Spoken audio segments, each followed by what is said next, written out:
hubo ya un fallecimiento de una bebé de 5 meses que tenía así problemas, una cardiopatía de base, pero de todas maneras empezó ya la gente a tener un poco de miedo y decir, mi hijo se puede contagiar de coronavirus. Antes decían que los niños no tenían ningún problema. ¿Cómo hago para cuidar a mi hijo? Y es por eso muchos nos escribieron en la línea naranja y nosotros decidimos comunicarnos con el pediatra Walter Yáñez, a quien voy a saludar esta tarde para hablar de las precauciones que debemos de tener con los niños para evitar ser contagiados del coronavirus. Buenas tardes, doctor Walter Yáñez, ¿cómo le va? Jimena Salcer lo saluda, mucho gusto. Hola Jimé, ¿cómo estás? Buenas tardes, ¿cómo te va? Un gusto como siempre saludarte y felicitarte por esta nueva iniciativa y que realmente es una muy buena alternativa para todos para mantenernos en casa. Así es, porque lo que tenemos que tratar es que toda la gente se quede en casa, pero el tema que no podemos evitar, doctor, es el coronavirus. Y mucho se dice en las redes sociales, sin embargo, nosotros queremos aclarar y dar esta hora justamente a todo Bolivia para que se entere cuáles son las maneras adecuadas, cuáles son las maneras correctas a todas las preguntas e incertidumbre que tiene la población. Querido Walter, mi pregunta es directa. ¿Qué hago con los niños? ¿Cómo se hace para evitar el contagio en los niños con coronavirus?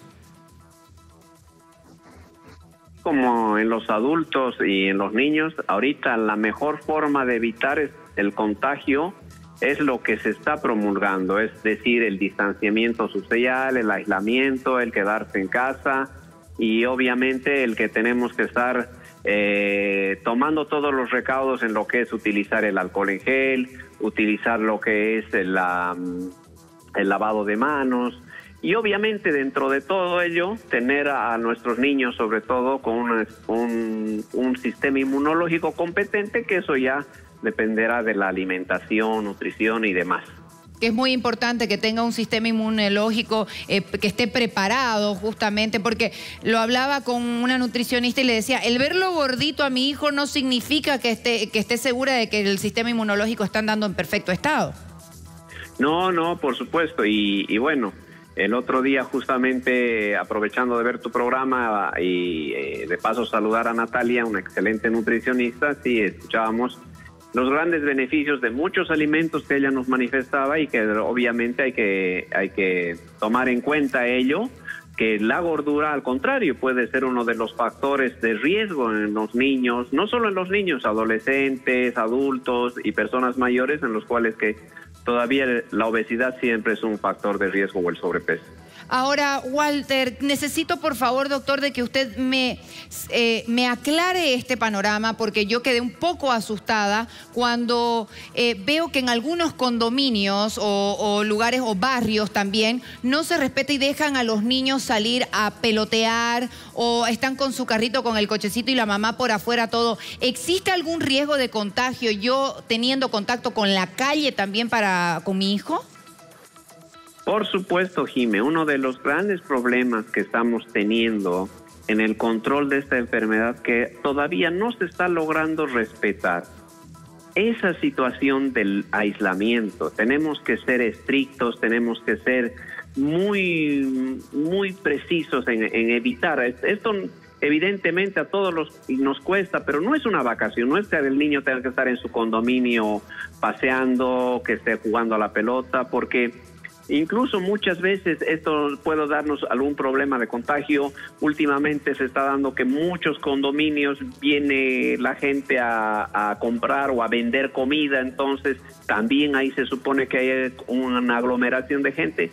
Todas estas medidas nosotros tenemos que tener mucho cuidado, tenemos que ir a evitar para que no haya mayor inconveniente. Perfecto. Hay una pregunta, te estoy avisando que estamos al vivo y nuestra línea naranja está funcionando, el 770-08-265, donde usted puede hacer cualquier tipo de pregunta. La señora Rachel nos pregunta, ¿cómo saber si mi hijo tiene coronavirus? Bueno, ¿qué me debe alarmar? Bueno, Jimé, en pediatría se ha visto, a Dios gracias, muy pocos casos, no son contados, podríamos decir. Eso no quiere decir que los niños no se enferman, los niños sí se enferman, son portadores asintomáticos muy importantes, por eso hay que tener mucho cuidado con ellos. Ahora, la sintomatología de este proceso gripal, febril, habrá fiebre, habrá dolor de garganta y obviamente podrá aparecer esa tos característica que es de este virus, que es una tos como de pecho apretado, para que la gente nos pueda entender, una tos seca y que obviamente ya va a la alarma. Entonces, en este momento en el que ya estamos en la ciudad, es un poco complicado el poder decir si hubo o no hubo contacto con alguien, porque ya estamos en una fase donde tenemos tanta cantidad de contactos locales que ese factor de si hubo contacto o no con una persona que estuvo en otro lado, básicamente ya no tiene sentido. En ese caso, ¿qué debo de hacer exactamente yo que vea a mi hijo que está con fiebre alta, que está tosiendo, de alguna manera le falta la respiración o no llegar a dónde tengo que alarmarme, Walter? Y esto necesito que seas así exacto para poder tomar precaución y atención todas las madres en casa. Bueno, Jime, este caso, o sea, si bien ahorita todo proceso febril de tos seca y dolor y sensación de pecho apretado será una sospecha de coronavirus, lo primero que tenemos que hacer es obviamente llamar a estos centros de estos números telefónicos de emergencia, a los del CEDES, para que obviamente ellos destinen una persona que pueda incluso valorar si es necesario hacer el test. Yo creo que sí. Ahorita hay una práctica mucho más dentro de lo mismo práctico, podríamos decir, que debe hacerse el test a todas las personas, incluso a aquellos asintomáticos. Entonces, sí se debe llamar. Ahora, el que vaya peregrinando de una clínica o de un hospital a otro hospital no es lo conveniente, porque si llegado el momento es un coronavirus, imagínate los grados de contagio a los que se puede estar exponiendo. Totalmente. Entonces ya lo sabe, lo más importante, aislar a su hijo si tiene algún tipo de síntomas de las demás personas de la familia, porque puede uno de la familia haberse contagiado y los demás aún no. Y tomar, como dice el doctor Walter, precaución y llamar directamente a los números del CEDES. Otra pregunta tengo, la señora Miriam que hace la pregunta. Ella vive por el barrio Magisterio Sur y no hay pavimento. Ella piensa de que a través de la tierra no hay contagio o puede haber contagio. ¿Qué sucede aquí? Porque mucho hablamos de eso, la suela de zapato, la gente escupe, entonces el niño pisa. A ver, por favor, aclárame un poquito esto, doctor Walter. Bueno, por la tierra, por el asfalto, por esa situación no es que se vaya a diseminar el virus. No es un virus que está en superficies probablemente de otro tipo. Aquellas superficies como las manillas de las puertas y todas aquellas barandas, puede sobrevivir un poco más. Incluso algunos plásticos de los teléfonos, por ejemplo, se ha visto que dura mucho tiempo, pero no el hecho de que viva en una calle que no esté asfaltada, en una calle que no tenga pavimento, no va a ser un condicionante mayor, que no tenga preocupación en ese sentido. O sea, sí, obviamente, en una vivienda con asfalto o con tierra, tenemos que tener las mismas medidas de seguridad dentro de la casa. Utilizar alcohol, utilizar lavandina. Los zapatos. Exactamente. Una vez que hemos salido hay que hacer todas aquellas medidas para evitar la diseminación. Otra pregunta, doctor Walter. Ahora Dime, sí. Ok, a continuación. ¿Qué sucede cuando los bebés que no recibieron la vacuna BCG, que es la del recién nacido, tienen algún riesgo de contagio? ¿Son más propensos a contagiarse?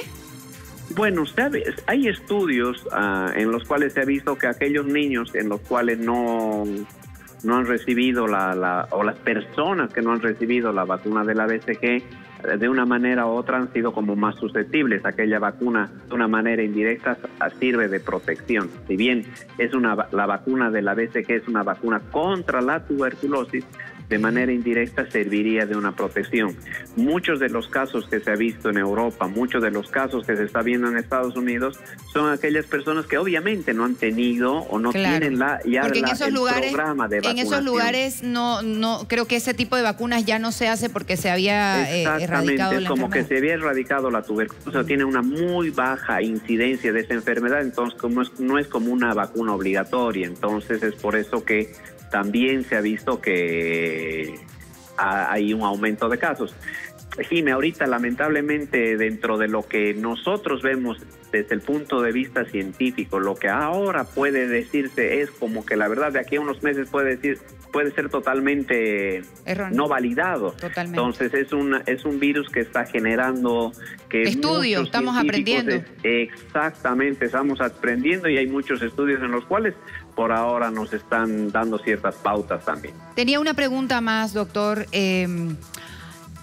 Este bebé justamente que preguntaba de la vacuna a veces es que tiene 20 días de nacido y quiere saber si necesita tener la vacuna. Bueno, todos los recién nacidos deben vacunar. Ahora, obviamente, ahorita hay un inconveniente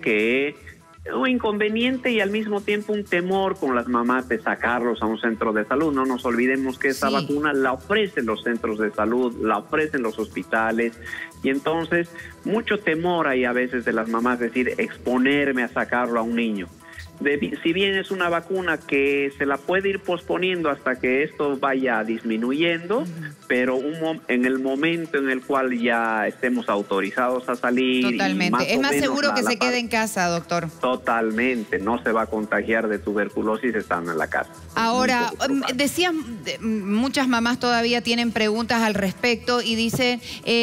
¿el vómito en los niños viene a ser alguno de los síntomas del coronavirus? ¿Cuáles son los síntomas exactos, doctor? Volvamos a repetirlo, por favor. Bueno, los síntomas son muy variados de una persona a otra, porque puede haber fiebre, puede haber dolor de cabeza, puede haber tos seca, esa tos de pecho apretado, puede haber dolor de cuerpo. Puede haber incluso vómitos y hasta diarrea en algunos casos. Entonces es un complejo sintomático un poco mayor que hay que irlo evaluando, hay que ir viendo que también tiene que el día a día ir mostrando uno que otro síntoma más. Okay. Entonces, no es que solo porque haya vómito ya vamos a sospechar de coronavirus. Atentas mamás porque se alarman. De los síntomas. Se alarman mucho las mamás, como justamente el mensaje que acabamos de recibir. Es una mamá que tiene una hijita que tiene bronquitis asmática. Con este cambio de clima que ha surgido, le ha afectado y está con la tos seca, pero sin fiebre. Entonces dice que sí se debe alarmar. Entonces expliquemos nuevamente a las mamás que no significa, un solo de los síntomas no significa que tenga coronavirus, pero sí hay que estar pendiente. Exactamente, hay que ir valorando. Esa mamá, obviamente, al tener ya una niña con una bronquitis asmática, ya sabe cómo es la tos. Y obviamente también ahí hay que valorar el estado general de esa niña. Si esa niña que está cursando con un problema asmático probablemente está comiendo bien, probablemente está con una buena actividad, es decir, su conducta es bastante normal. Entonces, son cosas que ya no encajan dentro de un problema viral. Y para terminar, para culminar, doctor Walter Yáñez, muchas mamás escriben sobre la vacuna, me imagino, claro, hay muchos bebés ahora y están asustadas, ya les tocan los meses, justamente van pasando los días para que les toque hacer las vacunas respectivas, de acuerdo a los meses de nacido. Sin embargo, ¿qué es lo mejor? ¿Esperar en casa o ir a algún centro de salud a ponerse la vacuna? Le dejo a usted la respuesta, doctor. Bueno, Jiménez, es una excelente pregunta y yo creo que todos los pediatras en los cuales atendemos muchas veces control de niños sanos nos deben estar preguntando todos los días. Hay ciertas vacunas que sí se deben cumplir en cierto cronograma. Las vacunas, por ejemplo, del año de vida, serán que se las puede esperar un poco, pero hay vacunas de los 2 meses hacia los 4 meses que por ahí, por el tipo de esquema de vacunación que tenemos contra una enfermedad como es el rotavirus, mucho no se puede esperar. La vacuna contra el rotavirus es una vacuna que después del 5º mes es como que ya no tiene mucha efectividad, como que no funciona como debería. Okay. Entonces hay que tratar en lo posible de hacérsela.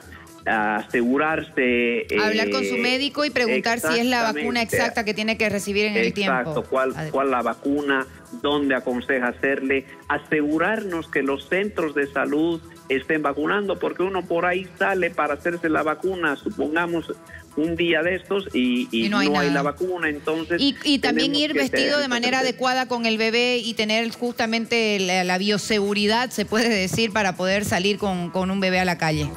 Sí, ahora todos tenemos que tener ese uso de barbijo, de mascarilla, de estar utilizando guantes, de tener a mano un alcohol en gel, de sacarnos la ropa al llegar a casa. Bañarnos. Todas esas medidas, bañarnos, son medidas que de una manera u otra nos van a permitir aplanar la curva de esta enfermedad, que es lo más importante en estos momentos.